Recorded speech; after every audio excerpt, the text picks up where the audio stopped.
आकाशवाणी मध्य प्रदेश से प्रस्तुत हैं प्रादेशिक समाचार।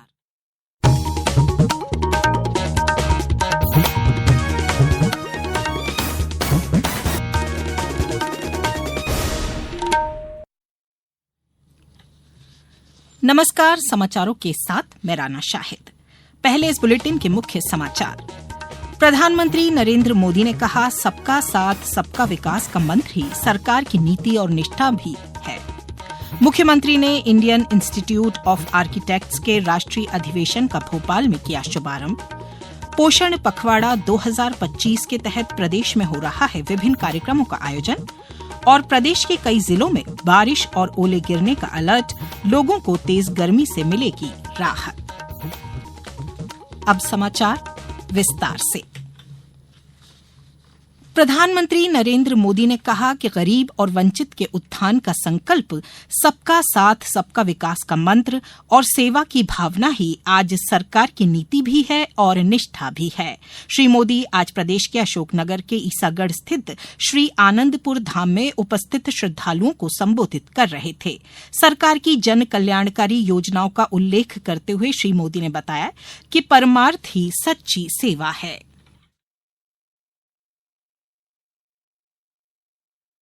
सेवा की यही भावना आज हमारी सरकार के हर प्रयास के केंद्र में है। आज हर जरूरतमंद प्रधानमंत्री गरीब कल्याण अन्न योजना के कारण खाने की चिंता से मुक्त है। आज हर गरीब और बुजुर्ग आयुष्मान योजना के कारण इलाज की चिंता से मुक्त है। आज हर गरीब पीएम आवास योजना के कारण अपने पक्के घर की चिंता से मुक्त हो रहा है। आज जल जीवन मिशन योजना के कारण गांव-गांव में पानी की समस्या का समाधान हो रहा है। देश में रिकॉर्ड संख्या में नए एम्स, आईआईटी और आईआईएम्स खुल रहे हैं।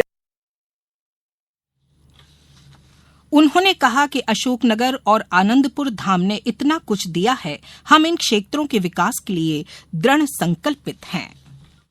हम एमपी और अशोकनगर में विकास को तेज गति से बढ़ा रहे हैं। चंदेरी हैंडलूम को नई ऊंचाई तक ले जाने के लिए चंदेरी साड़ी को जीआई टैग दिया गया। प्राणपुर में क्राफ्ट हैंडलूम टूरिज्म विलेज शुरू हुआ है। मध्य प्रदेश की सरकार अभी से ही उज्जैन सिंहस्थ की तैयारी में भी जुट गई। भाइयों बहनों, हम देश में राम वन गमन पथ का विकास कर रहे हैं। इस राम वन गमन पथ का एक अहम हिस्सा मध्य प्रदेश से होकर गुजरे। हमारा एमपी इन कार्यों से उसकी पहचान और मजबूत होगी।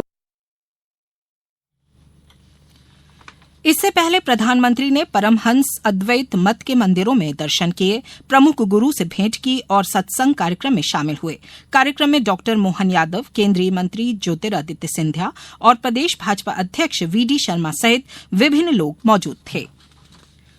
मुख्यमंत्री डॉक्टर मोहन यादव ने इंडियन इंस्टीट्यूट ऑफ आर्किटेक्ट्स राष्ट्रीय अधिवेशन 2025 ट्रांसम का कुशाभाऊ ठाकरे सभागार भोपाल में शुभारंभ किया। मुख्यमंत्री डॉक्टर यादव ने आर्किटेक्ट्स को विश्वकर्मा बंधु संबोधित करते हुए कहा कि अतीत से ही आर्किटेक्ट्स का विशेष महत्व रहा है। राजा भोज स्वयं बड़े वास्तुकार थे। भोपाल ताल सहित प्राचीन स्थापत्य के कई बड़े उदाहरण भोपाल और आसपास विद्यमान हैं। इस दृष्टि से भोपाल में हो रहा आर्किटेक्ट्स का सम्मेलन विशेष महत्व का है।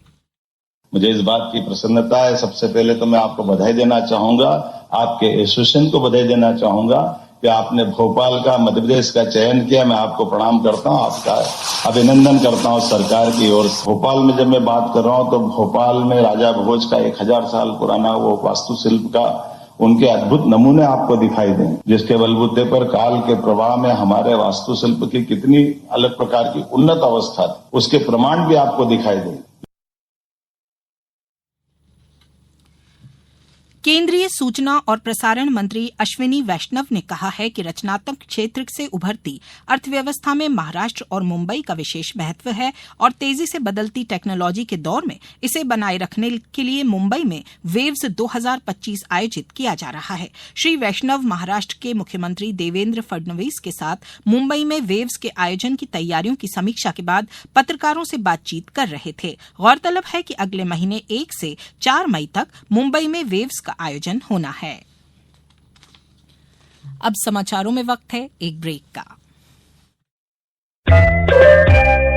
ये समाचार आप आकाशवाणी मध्य प्रदेश से सुन रहे हैं। ये समाचार बुलेटिन YouTube पर Madhya Pradesh news All India Radio channel पर और फेसबुक साथ ही एक्स प्लेटफॉर्म पर AIR न्यूज भोपाल पर सुने जा सकते हैं। इसके अलावा आप हमारी वेबसाइट newsonair.gov.in पर अथवा न्यूज ऑन AIR ऐप पर भी समाचार सुन सकते हैं। ब्रेक के बाद समाचारों में एक बार फिर आपका स्वागत है। देश भर में पोषण पखवाड़ा का आयोजन किया जा रहा है। इसके अंतर्गत स्वस्थ जीवन शैली को अपनाने पर बल देने के संबंध में पोषण आधारित विभिन्न कार्यक्रम और गतिविधियां आयोजित की जा रही हैं।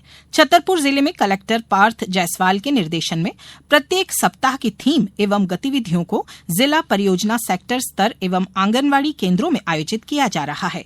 8 अप्रैल से शुरू होकर 22 अप्रैल तक चलने वाले इस पखवाड़े में जीवन के प्रथम 1000 दिवस पर केंद्रित गतिविधियां आयोजित की जा रही हैं।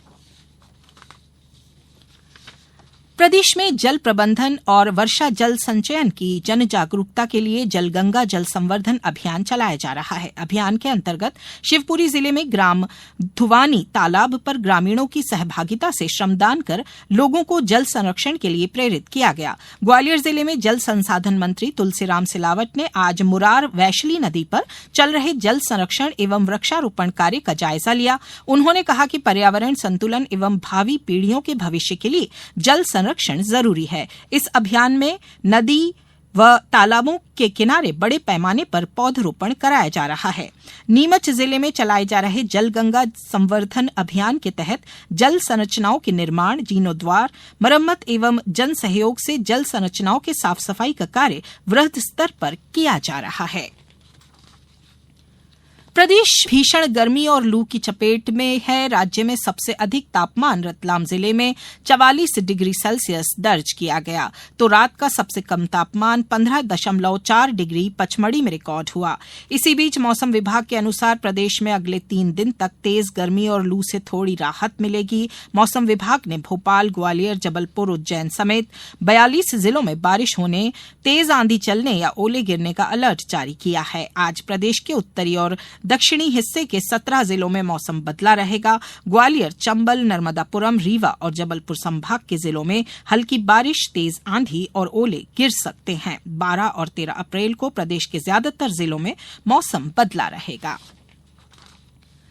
कल हनुमान जयंती है। इस अवसर पर प्रदेश के मंदिरों में श्रद्धालुओं द्वारा पूजा अर्चना की जाएगी। साथ ही हवन और भंडारों का आयोजन भी किया जाएगा। उप मुख्यमंत्री राजेंद्र शुक्ल ने हनुमान जयंती के शुभ अवसर पर प्रदेशवासियों को हार्दिक शुभकामनाएं दी हैं। उन्होंने कहा कि भगवान श्री हनुमान शक्ति, भक्ति, साहस, सेवा और समर्पण के प्रतीक हैं। उनका जीवन हमें निष्ठा, अनुशासन और धर्म के मार्ग पर चलने की प्रेरणा देता है।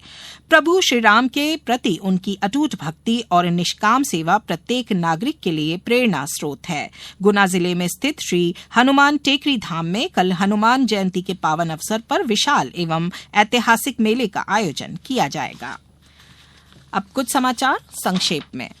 शाजापुर में NH-52 पर एक सड़क हादसे में पुलिस वाहन और एक कार की टक्कर हो गई। हादसे में कार में सवार 8 लोग और पुलिस वाहन में सवार करीब 10 से 12 पुलिसकर्मी घायल हुए। सागर के डॉक्टर हरि सिंह गौर केंद्रीय विश्वविद्यालय को नए अकादमिक भवनों और छात्रावासों के लिए 434.77 करोड़ रुपए स्वीकृत किए गए हैं। कर्नाटक के महामहिम राज्यपाल थावर चंद गहलोत कल नीमच जिले के हकिया खाल बालाजी मंदिर में दर्शन कर पूजा अर्चना करेंगे। झाबुआ कलेक्टर नेहा मीना ने बरखेड़ा ग्राम पंचायत में लगे समग्र KYC कैंप का निरीक्षण किया। सीहोर जिले के ग्रामीण क्षेत्रों में निरंतर एवं सतत पेयजल की व्यवस्था को सुचारू बनाए रखने के उद्देश्य से जिला लोक स्वास्थ्य यांत्रिकीय विभाग द्वारा ग्रीष्मकाल के लिए एक कार्य योजना तैयार की गई है।